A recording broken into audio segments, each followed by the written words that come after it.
Hello students, labour law की इस class में आपका स्वागत है। इन दिनों में हम देख रहे हैं व्यवसाय संघ अधिनियम 1926, the trade union act 1926। Labour law के ऊपर जहां आज हम 31वां वीडियो लेक्चर देखेंगे, वहीं व्यवसाय संघ अधिनियम के ऊपर 8वां और अंतिम वीडियो लेक्चर आपके लिए प्रस्तुत है। ध्यान रखिए, व्यवसाय संघ अधिनियम के ऊपर अंतिम वीडियो लेक्चर है, ना कि लेबर लॉ के ऊपर। लेबर लॉ के ऊपर नया वीडियो लेक्चर फिर आप देखेंगे अगले वीडियो में। इस वीडियो लेक्चर में हम दो अध्यायों के बारे में जानेंगे। पहला है विनियम्स या रेगुलेशंस के बारे में, और दूसरा है शास्तियां और प्रक्रिया के बारे में। धारा 29 और धारा 30 को मिलाकर एक जो अध्याय बना है उसका नाम लिखा है विनियम, और धारा 31, 32 और 33 को मिलाकर जो अध्याय है उसका नाम है शास्तियां और प्रक्रिया, पेनल्टीज एंड प्रोसीजर्स। तो इस अधिनियम के और अधिक क्रियान्वयन हेतु, उचित क्रियान्वयन हेतु समुच्चय सरकार की कुछ नियम बनाने की शक्ति है, विनियम बनाने की शक्ति है। उसके बारे में अध्याय है 29 और 30 धाराओं को मिलाकर बना हुआ जो अध्याय है उसे कहेंगे विनियम। और एक छोटा अध्याय और है शास्त्रीय प्रक्रिया, जो धारा 31, 32 और 33 तीन धाराओं को मिलाकर बना हुआ है। इस अधिनियम के प्रावधानों का उल्लंघन करने पर शास्त्रीय यानी कि क्या पेनल्टी लग सकती है उसके बारे में है, और कैसे लग सकती है उसके बारे में उसमें बताया गया है। तो शुरुआत करते हैं धारा 29, विनियम बनाने की शक्ति। उपधारा 1, समुचित सरकार इस अधिनियम के उपबंधों का क्रियान्वयन करने के प्रयोजन के लिए विनियम बना सकेगी। समुचित सरकार के पास शक्ति रहेगी कि इस अधिनियम के उपबंधों के सफल क्रियान्वयन के लिए वह विनियम बना दे। और समुचित सरकार की परिभाषा हम देख चुके हैं। समुचित सरकार परिस्थिति के अनुसार राज्य सरकार भी हो सकती है, और परिस्थिति के अनुसार समुचित सरकार केंद्र सरकार भी हो सकती है। उपधारा 2, विशिष्टता और पूर्वगामी शक्ति की व्यापकता पर प्रतिकूल प्रभाव डाले बिना ऐसे विनियम निम्नलिखित सभी विषयों के लिए या उनमें से किसी के लिए उपबंध कर सकेंगे। तो विशिष्टता और पूर्वगामी शक्ति की व्यापकता पर प्रतिकूल प्रभाव डाले बिना का क्या अर्थ है वो देखते हैं। यानी कि अगर पहले से कोई शक्तियां दी गई है तो उन शक्तियों को ध्यान में रखना है, और विशिष्ट शक्तियां दी गई है तो उनका भी ध्यान रखना है, और उनकी शक्तियों पर कहीं कोई कमी नहीं करनी है। ऐसे नियम बनाए जा सकते हैं व्यापकता पर प्रतिकूल प्रभाव डाले बिना, यानी उसका कितना विस्तार है उसके ऊपर कोई नेगेटिव इफेक्ट नहीं डालेगा। ऐसा नया बना हुआ विनियम, इसका जरूर ध्यान रखा जाएगा। और ऐसे विनियम निम्नलिखित सभी विषयों के लिए या उनमें से किसी के लिए उपबंध कर सकेंगे। दूसरे शब्द में, विनियम निम्नलिखित जो विषय है उन विषयों के ऊपर बनाए जा सकते हैं। क, वह रीति जिससे व्यवसाय संघ या व्यवसाय संघों के नियम रजिस्ट्रीकृत किए जाएंगे, और रजिस्ट्रीकरण के समय देय फीसें। कोई भी ट्रेड यूनियन है तो उस ट्रेड यूनियन का रजिस्ट्रीकरण कैसे किया जाएगा, क्या प्रक्रिया होगी, और उस प्रक्रिया के समय उसके लिए अगर कोई शुल्क या फीस ली जानी है तो उसके बारे में भी लिखा जाएगा कि ट्रेड यूनियन के रजिस्ट्रेशन की फीस कितनी होगी। धारा 29, उपधारा ख, किसी ऐसे रजिस्ट्रीकृत व्यवसाय संघ की दशा में जिसने अपना प्रधान कार्यालय एक राज्य से बदलकर दूसरे राज्य में कर लिया, रजिस्ट्रीकरण का अंतरण। ट्रेड यूनियन रजिस्टर्ड होती है, कई बार परिस्थिति ऐसी बनती है कि अपना हेड ऑफिस यानी प्रधान कार्यालय बदल लेती है।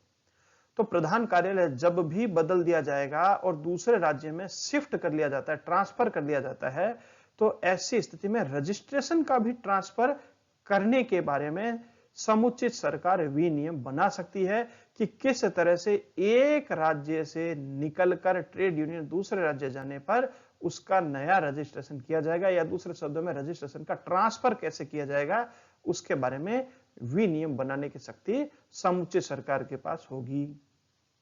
ग, वह रीति जिससे और उन व्यक्तियों की अर्हताएं जिनके द्वारा रजिस्ट्रीकृत व्यवसाय संघों के या ऐसे संघों के किसी वर्ग के लेखे सम परीक्षित किए जाएंगे। कौन सी तरीका होगा, वह रीति, और कौन व्यक्ति सक्षम होंगे कि उन व्यक्तियों की योग्यता जो ऑडिट कर सकेंगे, यानी ऑडिट करने वाले व्यक्तियों की योग्यता और रीति यानी प्रक्रिया। साथ ही साथ रजिस्ट्री अगर ट्रेड यूनियन है कोई, तो उसके जो लेखे हैं यानी कि जो उसके अकाउंट है उसकी ऑडिट कैसे हो सकेगी, इसके बारे में भी नियम बनाए जा सकते हैं। वे शर्तें जिनके अधीन रहते हुए ऐसे दस्तावेजों का जो रजिस्ट्रार द्वारा रखी जाती है निरीक्षण अनुज्ञात किया जाएगा, और वह फीसें जो ऐसे निरीक्षण के बारे में प्रभारी होगी। तो जिन शर्तों के अधीन रहते हुए कोई भी रजिस्ट्रार के पास रखे हुए दस्तावेजों को देखा जा सकता है और उसके निरीक्षण की अगर कोई फीस है तो उसके नियम भी समुचित सरकार बना सकती है। और अन्य विषय जो विहित किए जाए, यानी कि जो उचित हो, समुचित सरकार को लगे, अन्य विषय है कोई जो सहायक हो इस अधिनियम के, वह भी समुचित सरकार को बनाने का अधिकार है। ऐसे विनियम भी समुचित सरकार बना सकती है।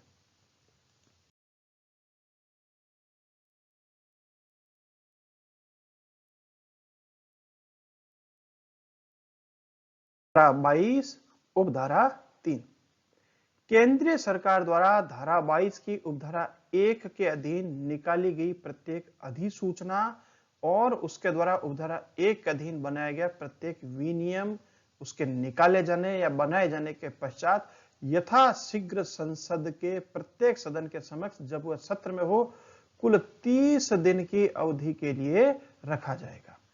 पहले यहां तक समझते हैं।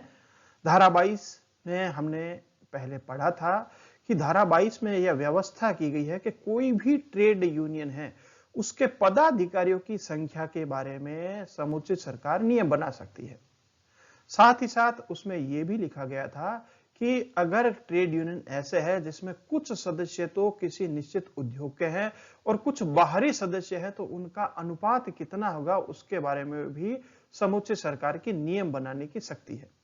उसी के बारे में धारा 22 है। तो जब भी नियम बनाएगी तो उसको संसद के सामने रखना होगा।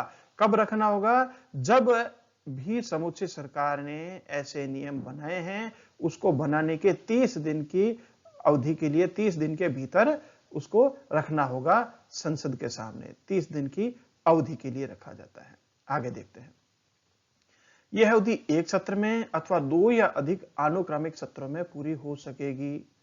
एक ही सत्र में दोनों सदनों में रखे उसको पारित करवाया जा सकता है या अलग अलग अनुक्रमिक सत्र होते हैं। एक सत्र लोकसभा का या राज्यसभा का हुआ, इतने में उसका कार्यकाल वो पूरा हो गया। दोबारा जब भी लोकसभा या राज्यसभा की बैठक हो तो उस समय भी उसके ऊपर चर्चा करी जा सकती है। जो संशोधन किए गए हैं केंद्र सरकार के द्वारा उस संशोधन के ऊपर चर्चा हो सकती है या जो नियम बनाए गए हैं उन नियमों के ऊपर चर्चा हो सकती है।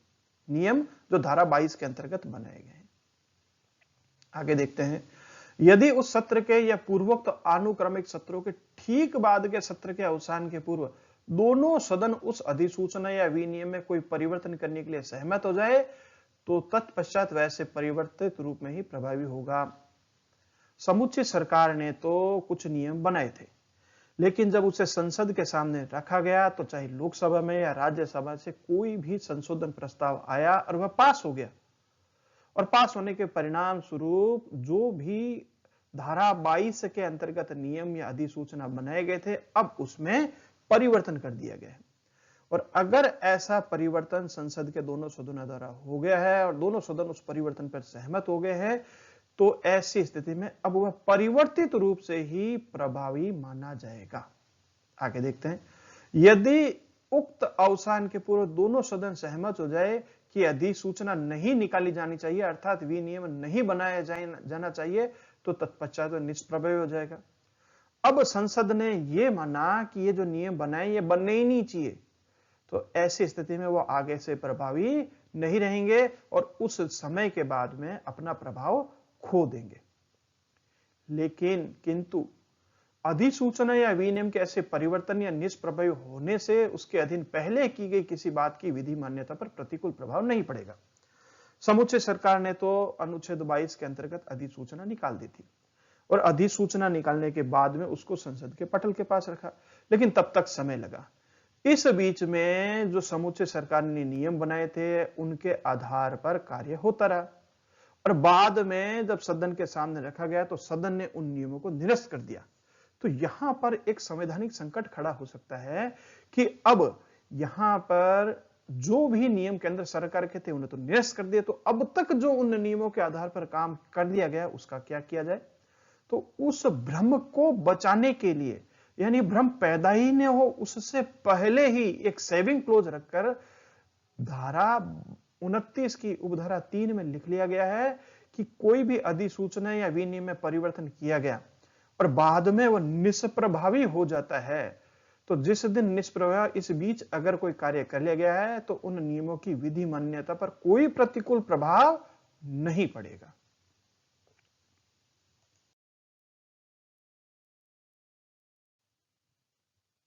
उपधारा 4, राज्य सरकार द्वारा धारा 22 की उपधारा 1 के अधीन निकाली गई प्रत्येक अधिसूचना और उसके द्वारा उपधारा 1 के अधीन बनाया गया प्रत्येक विनियम बनाए जाने के पश्चात यथाशीघ्र राज्य विधानमंडल के समक्ष रखा जाएगा।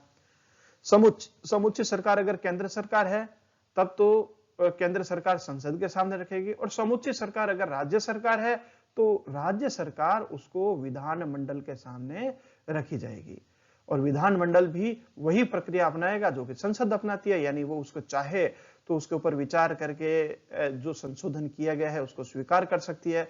स्वीकार कर लिया तो कोई बात ही नहीं है, ऐसी स्थिति के अंदर तो वे नियम लागू हो जाएंगे। और अगर अस्वीकार कर दिया तो ऐसी स्थिति में अब तक जो काम किए गए हैं वो तो विधि मान्य रहेंगे और आगे से उन नियमों का प्रभाव नहीं होगा। और समुचित सरकार चाहे तो नियमों में परिवर्तन भी कर सकती है, परिवर्तन करने के बाद में जो अब नए नियम हैं वे लागू हो सक जाएंगे।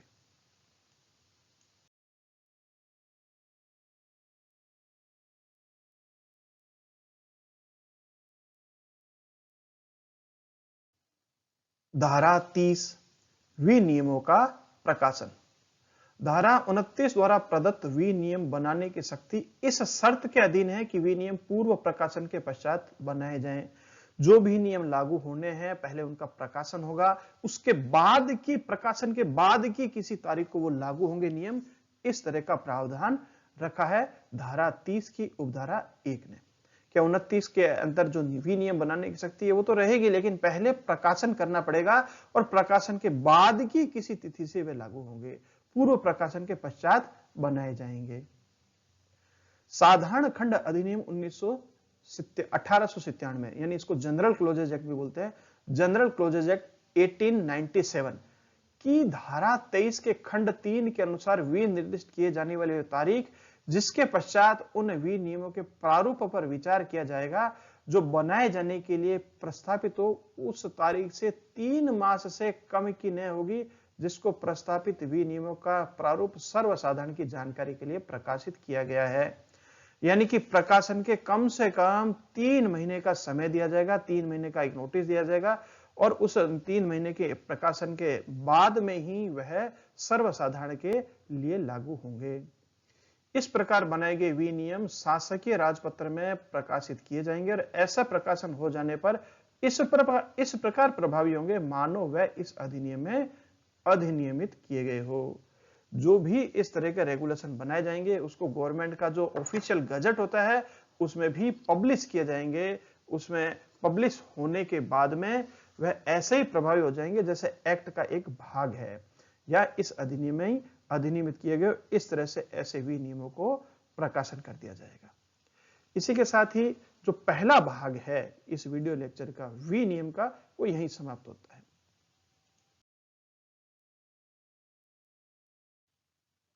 अब हम देख रहे हैं इस वीडियो लेक्चर का दूसरा भाग जो शास्तियां और उसकी प्रक्रिया के बारे में बताती है। शास्तियां यानी कि पेनल्टी, जो पेनल्टी लगनी है इस अधिनियम के प्रावधानों का पालन न करने पर जो पेनल्टी है उसके बारे में व्यवस्था है। धारा 31 विवरणियां भेजने में असफलता। हमने देखा था कि कोई भी ट्रेड यूनियन होती है तो उसको विवरणी भेजनी होती है उसको अपना रिटर्न भेजना होता है, और इसके बारे में हमने धारा 28 में देखा था। यदि इस अधिनियम के किसी उपबंध द्वारा या अधीन यथापेक्षित कोई सूचना देने या कोई विवरण या अन्य दस्तावेज भेजने में किसी रजिस्ट्रीकृत व्यवसाय संघ की ओर से कोई व्यतिक्रम यानी कि चूक होता है, तो हर पदाधिकारी या अन्य व्यक्ति जो उसे देने या भेजने के लिए व्यवसाय संघ के नियमों द्वारा आबद्ध है, या यदि कोई ऐसा पदाधिकारी या व्यक्ति नहीं है, तो व्यवसाय संघ की कार्यपालिका हर सदस्य जुर्माने से जो 5 रुपए तक का हो सकेगा, और चालू रहने वाले व्यतिक्रम की दशा में ऐसे अतिरिक्त जुर्माने से जो पहले सप्ताह के पश्चात के हर एक ऐसे सप्ताह के लिए जिसके दौरान व्यतिक्रम चालू रहता है 5 रुपए तक का हो सकेगा, दंडनीय होगा, परंतु संकलित जुर्माना 50 रुपए से अधिक नहीं होगा। अब समझते हैं इसे। धारा 28 में हमने देखा था कि रिटर्न भेजने होते हैं, हर साल का लेखा जोखा जो है 31 अक्टूबर तक का लेखा जोखा रजिस्ट्रार को भेजना होता है। लेकिन अगर नहीं भेजा तो क्या होगा? अगर नहीं भेजा तो 5 रुपए तक की पेनल्टी लगाई जा सकती है, यानी कि जुर्माना लगाया जा सकता है एक बार में। और उसके बाद भी नहीं भेजा तो हर सप्ताह के लिए जब तक चूक होती रहेगी 5-5 रुपए वह जुर्माना बढ़ाया जा सकता है, लेकिन अधिकतम 50 रुपए तक का जुर्माना हो सकता है इस तरह से। लेकिन यह जुर्माना किसके ऊपर लगाया जाएगा उसमें भी व्यवस्था की गई है। इस धारा में आगे लिखा गया है कि यह जुर्माना रजिस्ट्रीकृत व्यवसाय संघ की ओर से अगर चूक होती है, यानी कि ट्रेड यूनियन की तरफ से चूक हुई है, तो हर पदाधिकारी या अन्य ऐसा व्यक्ति जो उसे देने या भेजने के लिए व्यवसाय संघ के नियमों द्वारा आबद्ध है, एक तो वह लायबल होगा। पदाधिकारी किसी भी पद को धारण करने वाला व्यक्ति है, उनकी लायबिलिटी होगी, उनसे जुर्माना वसूल किया जाएगा। और यदि ऐसा पदाधिकारी या व्यक्ति नहीं है तो व्यवसाय संघ की कार्यपालिका के हर सदस्य जुर्माने के लिए लायबल होगा। तो जुर्माना देने के लिए उत्तरदायी कौन होंगे? 2 व्यक्ति हैं। सबसे पहले पदाधिकारी होंगे, पदाधिकारी जितने भी हैं सबके सब उत्तरदायी होंगे। अगर पदाधिकारी नहीं है तो ऐसी स्थिति में उसके सभी सदस्य जो है वह उत्तरदायी होंगे उस जुर्माने को देने के लिए। जुर्माना एक बार में 5 रुपए तक का हो सकेगा, और जुर्माना हर चूक के लिए यानी 5 रुपए तो होगा ही होगा एक बार के लिए, और बार बार लगातार नहीं दिया जा रहा है तो जितने सप्ताह चूक होगी हर सप्ताह के लिए 5 रुपए अतिरिक्त जुर्माना हो सकेगा, और अधिकतम 50 रुपए तक हो सकेगा। 50 रुपए से ज्यादा जुर्माना नहीं दिया जाएगा।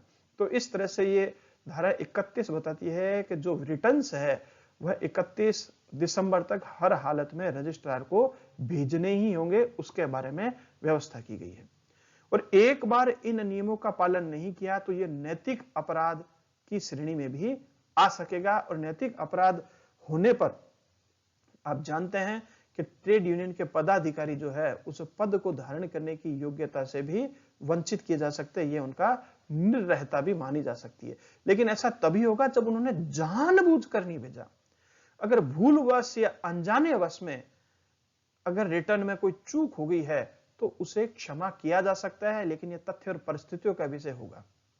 ध्यान रखना, जानबूझकर चूक की गई है तभी वह उनका कार्य अपराध की श्रेणी में आएगा और शास्तियों के लिए लायबल होंगे, अन्यथा वह नैतिक अपराध की श्रेणी में आने वाला कार्य नहीं होगा। केवल एक पेनल्टी लगाकर भी उन्हें क्षमा किया जा सकता है।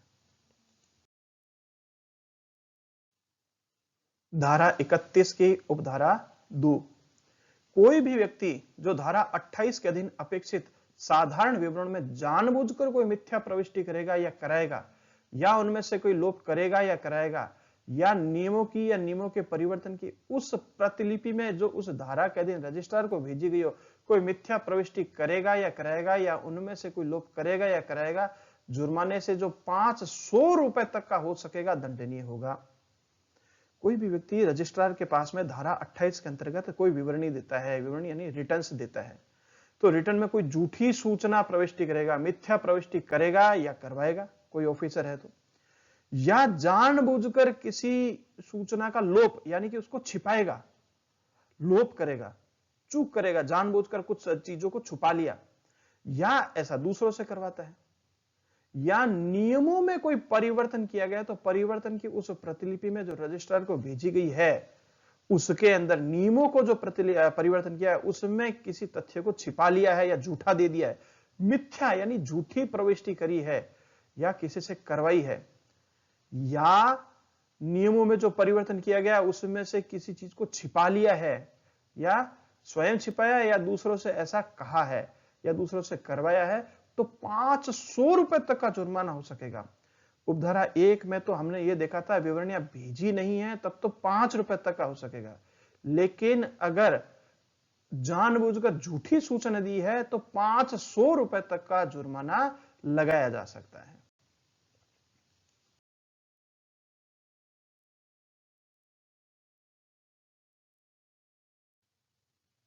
धारा 32 व्यवसाय संघों के संबंध में मिथ्या जानकारी देना।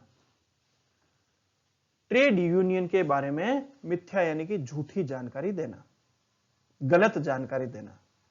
कोई भी व्यक्ति जो रजिस्ट्रीकृत व्यवसाय संघ के किसी सदस्य को या किसी ऐसे व्यक्ति को जो ऐसे व्यवसाय संघ का सदस्य होने का आशय रखता है या होने के लिए आवेदन करता है, कोई ऐसी दस्तावेज प्रवंचना करने के आशय से देगा जो व्यवसाय संघ के नियमों की या उसके किए गए किन्हीं परिवर्तन की एक प्रतिलिपि होना तात्पर्य है, और जिसके बारे में वह यह जानता है या विश्वास करने का कारण रखता है कि वैसे नियमों या परिवर्तन की शुद्ध प्रतिलिपि नहीं है जो तत्समय प्रवर्त है, या कोई भी व्यक्ति जो वैसे ही आशय से किसी व्यक्ति को किसी अरजिस्ट्रीकृत व्यवसाय संघ के नियमों की कोई प्रतिलिपि इस बहाने से देता है कि ऐसे नियम व्यवसाय संघ के नियम हैं, जुर्माने से जो 200 रुपए तक का हो सकेगा दंडनीय होगा।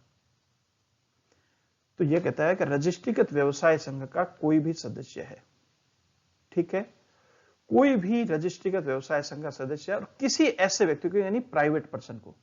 धारा 31 में झूठी सूचना किसको दी जा रही थी? रजिस्ट्रार को झूठी सूचना दी जा रही थी।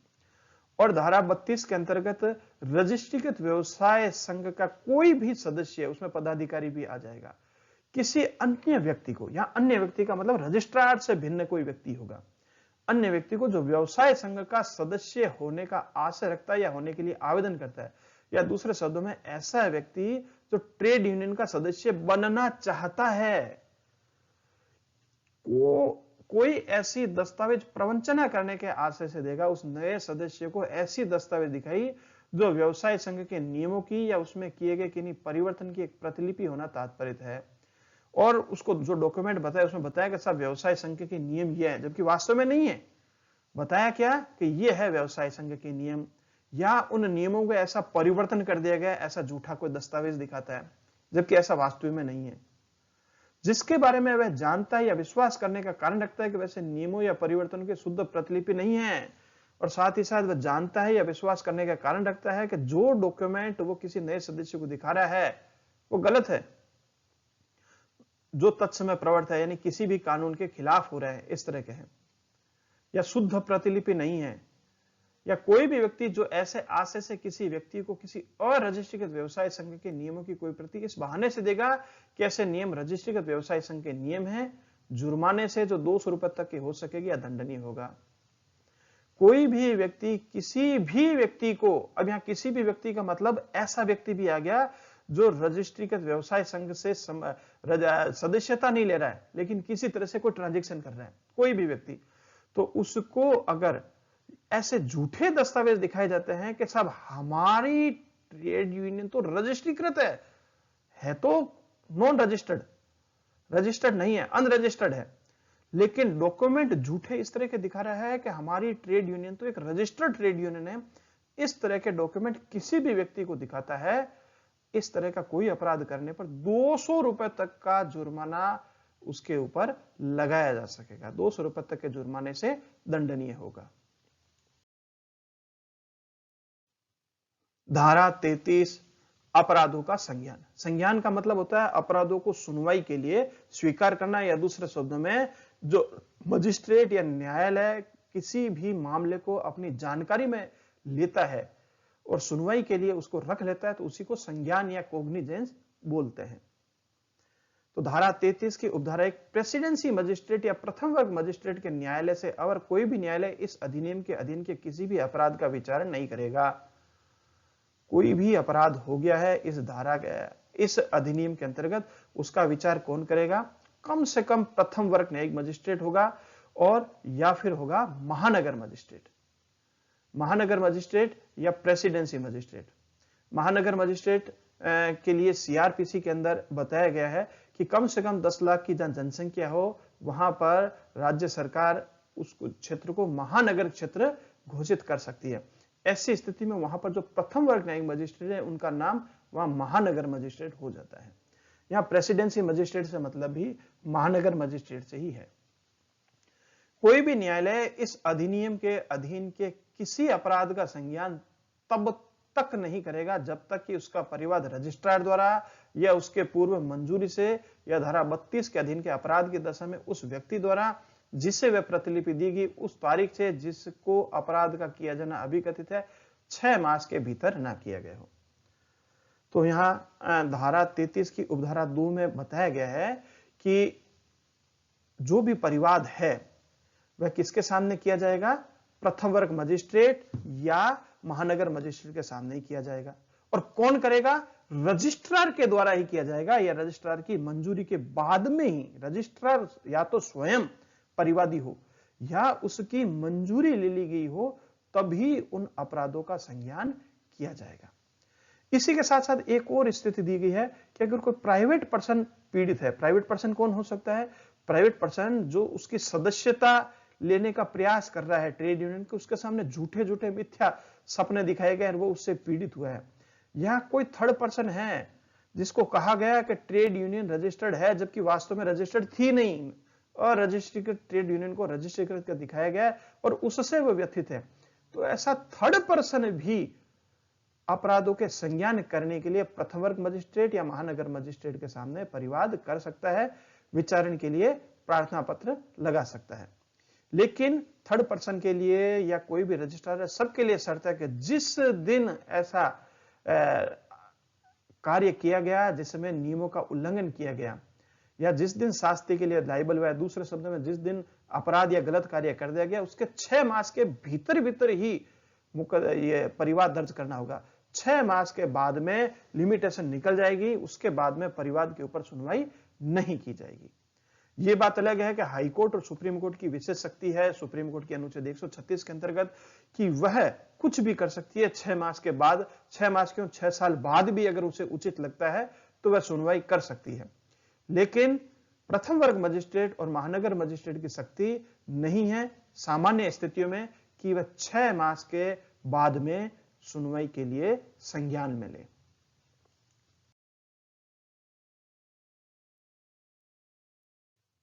इसी के साथ ही लेबर लॉ के ऊपर 31वां वीडियो लेक्चर यहीं समाप्त होता है। ट्रेड यूनियन एक्ट के ऊपर 8वां और अंतिम वीडियो लेक्चर समाप्त होता है। लेबर लॉ के ऊपर 32वां वीडियो लेक्चर आप कुछ समय बाद फिर देखेंगे।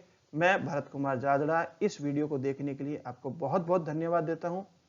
फिर मिलेंगे 32वें वीडियो लेक्चर में, तब तक के लिए धन्यवाद। जय हिंद।